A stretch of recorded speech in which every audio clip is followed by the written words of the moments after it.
नमस्कार, स्वागत है आपका इंडिया न्यूज पर और मैं हूं आपके साथ स्वाति सिंह। मध्य प्रदेश विधानसभा चुनाव में इंडिया गठबंधन के आपको बता दें कि घटकदल सामने आए हैं, जहां पर सपा और आप के साथ जेडीयू भी चुनाव में अपने उम्मीदवार उतार चुकी है। इसके बावजूद कांग्रेस पूरी ताकत के साथ आक्रामक प्रचार अभियान में जुटी हुई है। इतना ही नहीं, उन सीटों पर कांग्रेस और जमकर प्रचार कर रही है जिन सीटों पर गठबंधन के साथियों ने प्रत्याशी उतारे हैं। इससे ये साफ है कि 2024 के सियासी समर में भले ही एकजुट होकर भाजपा को चुनौती पेश करें, लेकिन एमपी में सब अपने अपने प्लान पर उतर रहे हैं। विधानसभा चुनाव के लिए सोमवार को नामांकन का आखिरी दिन है। प्रदेश की सभी 230 सीट के लिए 17 नवंबर को वोट डाले जाएंगे। ऐसे में कांग्रेस पार्टी बिना कोई मौका गंवाए पूरी ताकत के साथ प्रचार कर रही है। पार्टी उन सीटों पर ज्यादा आक्रामक है जिन क्षेत्रों में इंडिया गठबंधन के घटकदलों के उम्मीदवार चुनाव लड़ रहे हैं, ताकि वोट का बंटवारा ना हो। चुनाव में छोटी पार्टियां हार जीत में अहम भूमिका निभाती हैं।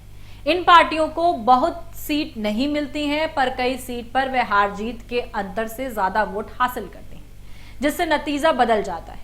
2018 के चुनाव में 30 सीट पर कम अंतर से हार जीत हुई। इसमें 15 सीट पर कांग्रेस और 14 पर भाजपा जीती।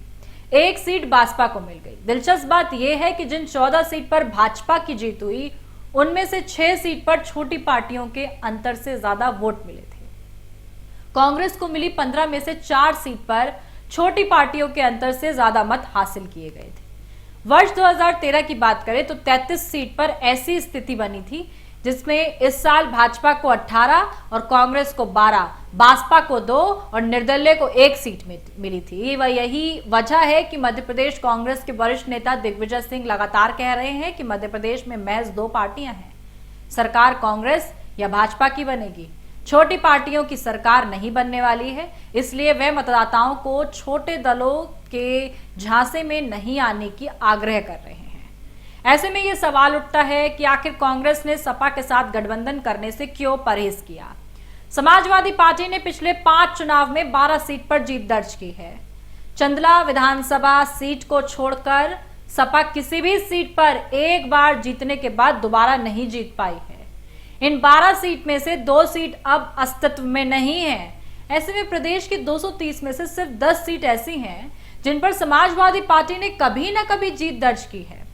प्रदेश कांग्रेस के एक वरिष्ठ नेता ने कहा है कि हम उन सीट पर खास ध्यान दे रहे हैं जिन सीट पर कभी न कभी सपा ने जीत दर्ज की है।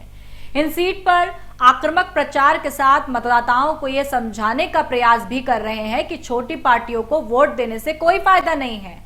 इसके साथ दूसरे प्रदेशों के नेताओं को चुनाव पर्यवेक्षक बनाया गया है। पार्टी नेता मानते हैं कि इस बार चुनाव में स्थिति अलग है।